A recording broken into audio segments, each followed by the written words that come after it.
Hi friends, I'm going to read Splat the Cat, Oopsie Daisy.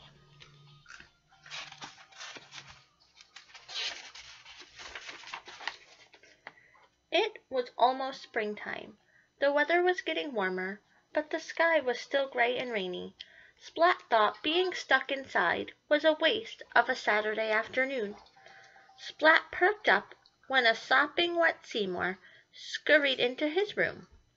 Seymour was carrying a weird-looking seed. "Where did you get that?" asked Splat.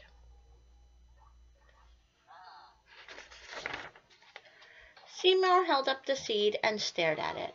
Then he shrugged again. "I wonder what kind of seed it is," said Splat. "It could be anything." "Well, there's only one way to solve this mystery, Seymour. Let's see if we can make it grow." "I think we need to plant it first," Splat said. "But I've never planted anything before. Do you know how to plant a seed?" Seymour shrugged. "Okay then, let's go to the library and find out," Splat announced.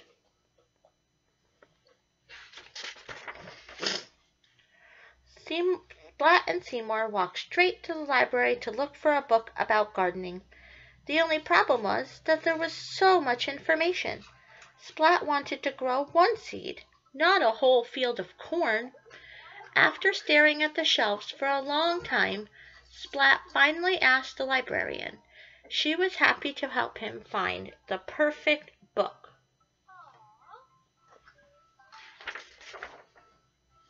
The book said the first step was getting a pot and filling it with soil.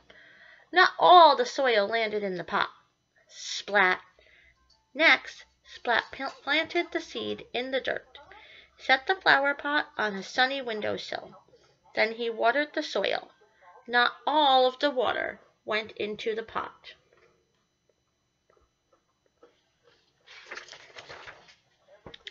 Splat checked the flower pot every day. He hoped and hoped for any sign of a sprout. He wondered what kind of plant it would be.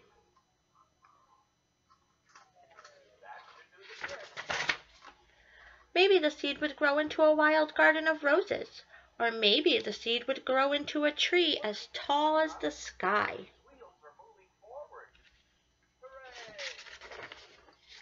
Splat couldn't wait to see what grew. He sang to the seed, read to it, and told it stories.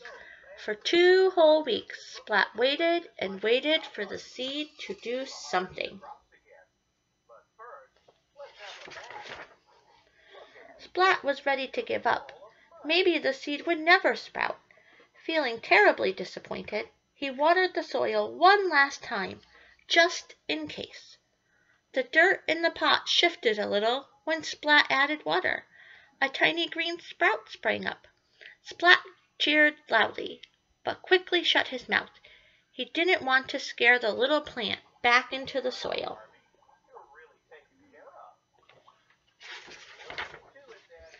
During the next week, the sprout grew a few straggly leaves.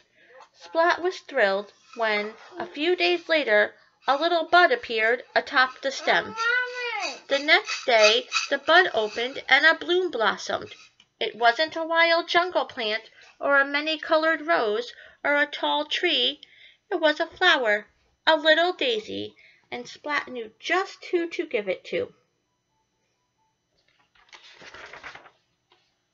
"I love it," said Mom. "It's the most special flower ever." Splat smiled as he hugged his mother. "I grew it myself," Splat said, "with a little help from Seymour." The end. Bye, friends.